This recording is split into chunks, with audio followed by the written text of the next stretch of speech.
wabarakatuh. Alhamdulillahirabbil alamin. Arsala rasulahu bil huda wa dinil haq liyudhhirahu 'alad dini kulli wa kafaa billahi syahida. Asyhadu an la ilaha illallah wa asyhadu anna Muhammadan abduhu wa rasuluh. Allahumma shalli ala sayyidina Muhammad wa ala ali sayyidina Muhammad. Rabbi shrah li sadri wa yassir li amri wahlul 'uqdatam min lisani yafqahu qawli. Amma ba'd. Alhamdulillah kita masih dapat bertemu dan bertatap muka dalam perkuliahan kita ketika komunikasi profesi. Semoga kita semua selalu mendapatkan kesehatan dan kemudahan dalam segala kondisi dan dalam segala keadaan. Salawat dan salam semoga selalu terlimpahkan kepada junjungan kita Rasulullah Muhammad SAW, dan semoga kita semua selalu mendapatkan syafaat beliau di fid din wa dunya hatta akhirat. Allahumma amin. Para pemirsa sekalian channel YouTube Khalif Manur Hakim MPhil, terutama mahasiswa mata kuliah Etika Komunikasi Profesi di Prodi Analisis Kimia Fakultas Matematika dan Ilmu Pengetahuan Alam Universitas Islam Indonesia yang saya tempati dan lembakan. Pada pertemuan kali ini kita akan berbicara tentang tema norma-norma dalam kehidupan dan kode etik profesi analis kimia. Kita mulai dari pengertian norma terlebih dahulu. Norma itu secara umum adalah kaidah atau ketentuan, aturan, kriteria atau syarat yang mengandung nilai tertentu yang harus dipatuhi masyarakat dalam berbuat, bertingkah laku dan berinteraksi antar manusia, sehingga terbentuk masyarakat yang tertib dan teratur serta aman. Yang berikutnya secara etimologi atau secara asal kata atau tata bahasanya, norma berasal dari bahasa Latin yaitu mos yang merupakan bentuk jamak dari mors yang artinya adalah kebiasaan, tata kelakuan atau adat istiadat. Sedangkan norma menurut KBBI atau Kamus Besar Bahasa Indonesia yakni sebagai aturan atau ketentuan yang mengikat warga kelompok di masyarakat, dipakai sebagai guidance atau panduan, tatanan dan kendali tingkah laku yang sesuai dan berterima di masyarakat. Nah, sedangkan pengertian kode etik profesi itu sendiri adalah sistem norma atau aturan yang ditulis secara jelas dan tegas serta terperinci tentang apa yang baik dan tidak baik, apa yang benar dan apa yang salah, dan perbuatan apa yang harus dilakukan dan tidak boleh dilakukan oleh seorang profesional. Ada beberapa jenis norma yang perlu teman-teman ketahui. Yang pertama adalah norma agama. Norma agama merupakan pedoman hidup manusia yang dipercaya itu bersumber dari Tuhan Yang Maha Esa, dari Allah Subhanahu wa Ta'ala. Norma ini bersifat dogmatis, tidak boleh dikurangi dan tidak boleh ditambah. Dalam norma agama itu terdapat sanksi, yaitu berupa hukuman kelak di akhirat, seperti itu, dan juga kalau melakukannya akan mendapatkan pahala. Contoh penerapan norma agama yang bisa kita ungkapkan sampaikan di sini antara lain yaitu mengimani Tuhan Yang Maha Esa sesuai agama dan keyakinan masing-masing. Kemudian yang kedua, menjalankan ibadah sesuai agama, seperti di Islam misalnya ibadah sholat, ibadah puasa, ibadah zakat, dan juga ibadah haji. Yang kedua, kita akan masuk ke dalam pembahasan tentang norma kesusilaan. Norma kesusilaan itu merupakan aturan atau pedoman hidup yang dianggap sebagai suara sanubari manusia yang berhubungan dengan baik buruknya suatu perbuatan. Contoh penerapan norma susila itu antara lain yaitu berkata jujur dan bersikap adil, kemudian menghargai sesama manusia, yang ketiga tidak menghina teman atau orang lain, yang keempat misalnya membangun sikap rendah hati dan tidak sombong, serta kemudian membangun sikap toleran dan juga tenggang rasa kepada yang lain. Yang ketiga, kita akan membahas tentang norma kesopanan. Norma kesopanan ini merupakan peraturan yang muncul dari hubungan antar manusia dalam kelompok masyarakat dan dianggap penting dalam pergaulan masyarakat. Sanksi yang diberikan kepada pelanggar norma kesopanan sifatnya sangat tegas.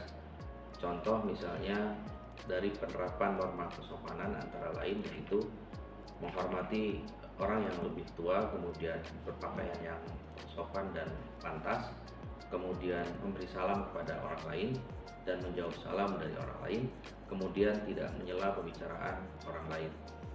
Norma kesopanan ini sangat ekuivalen atau berkesesuaian ya, setara dengan yang seringkali kita sebut sebagai etiket atau kepantasan atau hal yang baik yang itu bisa kita lakukan, dan biasanya ini mungkin bersifat sangat lokal atau sangat kewilayahan sekali. Jadi bagaimana sikap menghormati, kemudian sikap berpakaian yang sopan dan pantas itu sangat mungkin itu sifatnya terkait dan terikat dengan konteks sosial ya, konteks geografis dan juga konteks kultur dari suatu masyarakat tertentu. Kemudian yang keempat ada norma hukum. Pengertian norma hukum yang merupakan peraturan yang dibuat oleh lembaga-lembaga tertentu yang memiliki wewenang untuk mengatur kehidupan bermasyarakat, berbangsa, dan bernegara. Peraturan ini bersumber dari perundangan yang sifatnya bisa kita sebut sebagai jurisprudensi, kebiasaan, dan doktrin. Jadi ada peraturan-peraturan hukum yang bisa kita lihat, yaitu bisa bersumber dari jurisprudensi, dari kebiasaan, dari doktrin ya. Kemudian kita bisa juga melihat bahwa penerapan norma hukum ini dapat masuk ke dalam berbagai hal.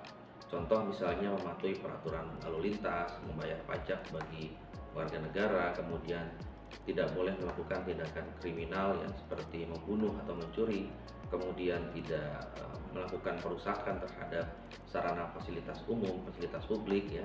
Kemudian contoh penerapan norma hukum yang lain adalah bagaimana kita taat kepada peraturan-peraturan di tingkat desa, kemudian di tingkat kewilayahan seperti kecamatan, kabupaten, kota, provinsi, dan juga terkait dengan kepatuhan kita dalam memenuhi kewajiban kita dalam berbagai bidang yang itu merupakan kewajiban kita sebagai warga negara. Kemudian yang kelima ini ada norma kebiasaan ya. Norma kebiasaan merupakan aturan sosial yang terbentuk secara sadar. Jadi aturan ini terbentuk secara sadar ya, dan kemudian tidak sadar juga bisa diterima ya. Jadi sadar atau tidak sadar itu terdapat petunjuk perilaku yang kemudian kita terima baik secara sadar atau tidak sadar tadi. Ada petunjuk perilaku, ada pedoman perilaku yang secara terus-menerus itu dilakukan, akhirnya kemudian menjadi kebiasaan. Ya, sekali lagi norma kebiasaan merupakan aturan sosial yang terbentuk secara sadar atau tidak sadar, di mana kemudian terdapat petunjuk panduan, pedoman ya terhadap perilaku yang secara terus-menerus dilakukan dan akhirnya menjadi kebiasaan. Sanksi yang diberikan kepada pelanggar norma kebiasaan ini biasanya berupa kritik ya, cemoohan ya, sanksi sosial, bahkan kemudian dikucilkan dari masyarakat. Nah, contoh penerapan norma kebiasaan ini antara lain misalnya adalah datang tepat waktu saat mengadakan pertemuan ya, membaca doa sebelum makan ya, kemudian memulai acara yang dilakukan secara bersama, secara massal itu dengan doa bersama terlebih dahulu ya. Kemudian acara tersebut juga menghadirkan banyak pihak yang perlu untuk disampaikan penghormatan yang wajar ya kepada masing-masing pihak yang hadir tersebut yang memang perlu diberikan penghormatan. Kemudian berpenampilan rapi saat bertemu seseorang ya, dalam kegiatan-kegiatan yang sifatnya lokal ya, atau kegiatan-kegiatan yang itu merupakan kegiatan bersama. Dan juga norma kebiasaan lain adalah misalnya ada waktu kunjung ya, ada waktu kunjung di sebuah masyarakat tertentu, di sebuah lingkungan masyarakat tertentu, masa kunjung yang itu mungkin punya batas waktu, atau kemudian orang dari luar daerah tersebut, atau mereka yang berkunjung kepada mereka yang tinggal di sebuah daerah, itu ada waktu kunjung, ada waktu kepantasan yang sudah biasa dilakukan, ya pulang jam berapa dan sebagainya.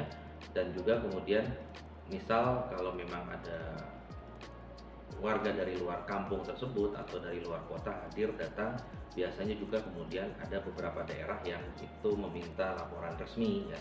Nah, ini menunjukkan hal yang sifatnya biasa tapi dilakukan secara terus-menerus dan itu kemudian menjadi kebiasaan. Nah, dari sekian banyak hal yang tadi saya sampaikan itu, kemudian kita bisa masuk, ya, ke dalam pembahasan berikutnya yang berhubungan dengan disiplin ilmu teman-teman, yaitu analisis kimia. Besok teman-teman akan berprofesi sebagai seorang analis kimia, ya. Mayoritas mungkin akan bekerja sesuai dengan bidang studi yang sedang diikuti, sedang dipelajari saat ini oleh teman-teman di analisis kimia FMIPA UI. Teman-teman nanti akan kemudian mengikuti, ya, harus mematuhi kode etik profesi teman-teman. Nah, contohnya adalah kode etik yang berkesesuaian dengan bidang ilmu, bidang kerja teman-teman, yaitu kode etik profesi analis kimia. Yang pertama, seorang analis kimia itu harus senantiasa berusaha melaksanakan profesinya sesuai dengan standar kompetensi kerja nasional Indonesia atau SKKNI, tentunya di bidang analisis kimia yang telah ditetapkan oleh Menteri Ketenagakerjaan Republik Indonesia atau Menaker, seperti itu. Kemudian yang kedua, dalam melaksanakan profesinya, analis kimia tidak boleh dipengaruhi oleh sesuatu yang mengakibatkan hilangnya kebebasan dan kemandirian profesinya. Jadi sekali lagi, ketika Anda besok melaksanakan profesi Anda sebagai seorang analis kimia, Anda tidak boleh dipengaruhi oleh sesuatu yang mengakibatkan hilangnya kebebasan dan kemandirian profesi Anda.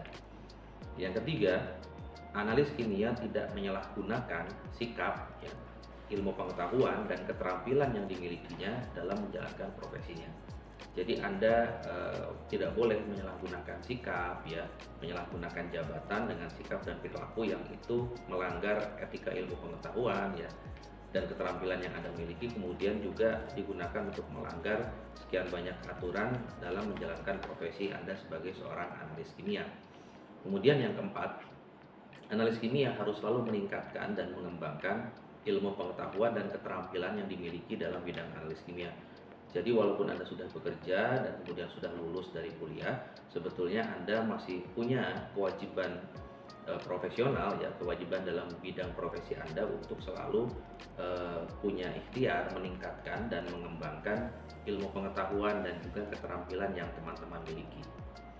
Nah, apa kemudian pentingnya kode etik bagi profesi analis kimia?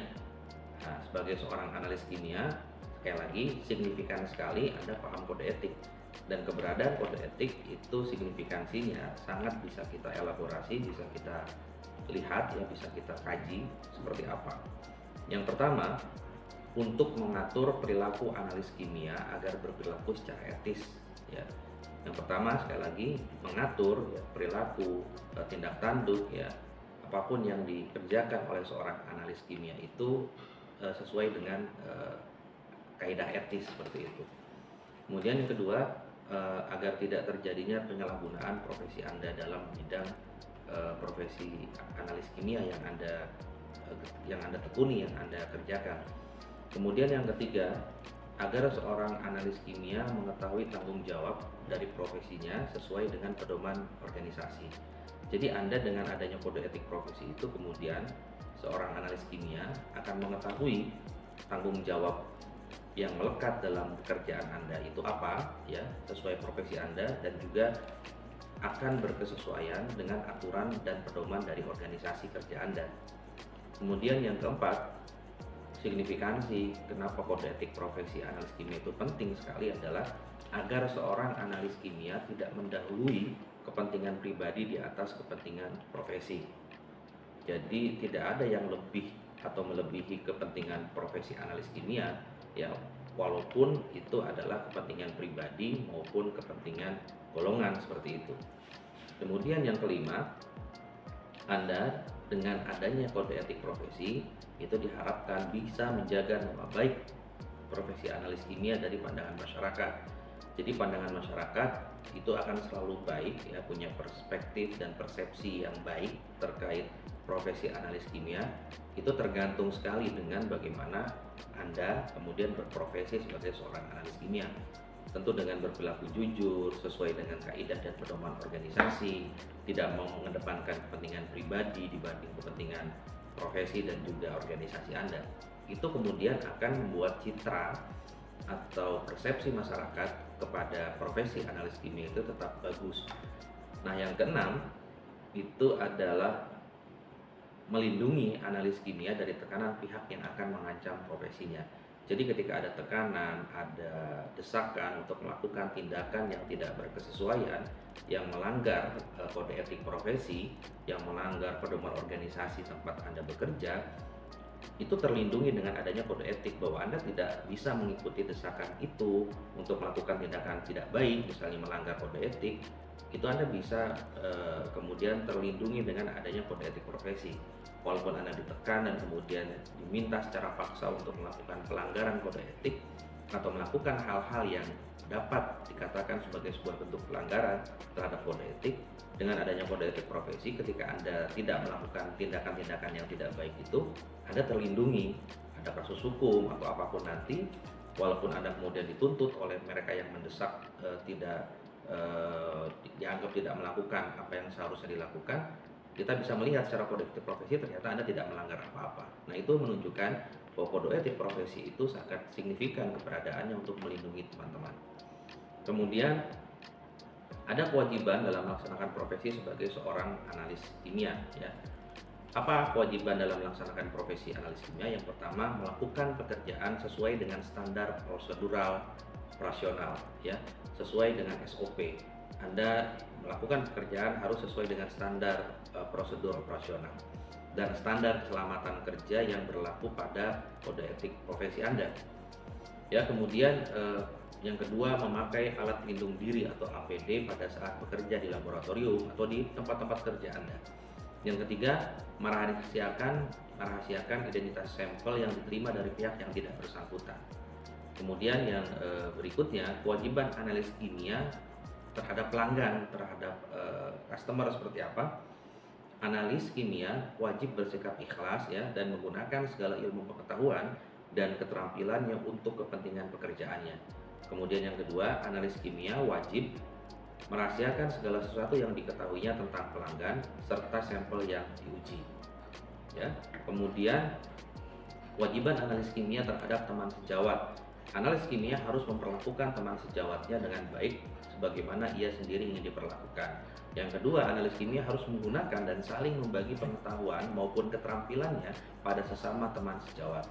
Yang ketiga, analis kimia tidak boleh mengambil alih pengujian sampel atau pekerjaan lainnya dari teman sejawatnya kecuali dengan persetujuan atau berdasarkan prosedur yang etis.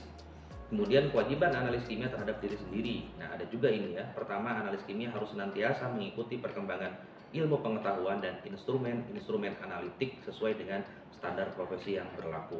Yang kedua, analis kimia yang terlibat dalam suatu penelitian harus berpegang teguh pada kode etik penelitian yang telah ditetapkan. Yang ketiga, analis kimia harus selalu memelihara kesehatannya agar dapat melaksanakan tugasnya dengan baik dan konsisten. Kemudian ada kewajiban analis kimia juga terhadap masyarakat. Dalam melaksanakan profesinya, analis kimia harus memperhatikan kepentingan masyarakat, selalu berupaya meningkatkan kualitas pelayanan ya. Ketika menjadi pendidik kemudian juga menjadi pendidik yang baik, ketika menjadi pengabdi di masyarakat juga menjadi pengabdi yang baik. Nah, oleh karena itu kita bisa melihat fungsi norma dan etika dalam kehidupan dan berprofesi ternyata ada beberapa hal ya, yaitu norma ini bisa akan muncul dalam tindakan dan perilaku seseorang yang memang mematuhinya. Oleh karena itu kemudian kehidupan akan menjadi lebih baik, tentram dan teratur ya. Kemudian pada berbagai profesi dan instansi, pengaturan kode etik itu diserahkan kepada lembaga profesi dan instansi. Hal tersebut karena etika dan perilaku bisa spesifik pada berbagai profesi sehingga perlu dibuat secara khusus sesuai profesi dan instansi masing-masing. Sehingga sebagai seorang analis kimia, Anda harus menerapkan norma-norma dan kode etik yang berlaku di ruang lingkup analis kimia itu sendiri. Dengan adanya landasan perilaku bagi setiap analis kimia yang nanti akan terjun ke industri maupun laboratorium, diharapkan Anda bisa mewujudkan tujuan dan harapan untuk menjadi seorang analis kimia yang bersih, jujur, kompeten, dan juga bertanggung jawab. Nah, kesimpulan yang dapat kita simpulkan dari apa yang saya sampaikan tadi adalah kode etik profesi dan sistem norma itu sangat berkesesuaian dan juga mampu menjadikan lingkup kerja kita, terutama di bidang analis kimia, menjadi lebih nyaman, teratur, tentram, ya, dan tidak melanggar kaidah-kaidah etik yang kemudian sudah ditentukan. Sebagai seorang analis kimia, Anda harus menerapkan norma-norma dan kode etik yang berlaku di ruang lingkup analis kimia itu sendiri, yaitu juga berhubungan dengan bagaimana mematuhi nilai-nilai dalam masyarakat, berbuat dan berperilaku yang tertib terhadap semua masyarakat dalam dunia kerja, tidak merugikan masyarakat, tidak kemudian membuat jatuh ya citra seorang analis kimia itu sendiri. Kurang lebih itu yang bisa saya sampaikan dalam tema dan materi ini. Semoga bermanfaat untuk kita semua. Assalamualaikum warahmatullahi wabarakatuh.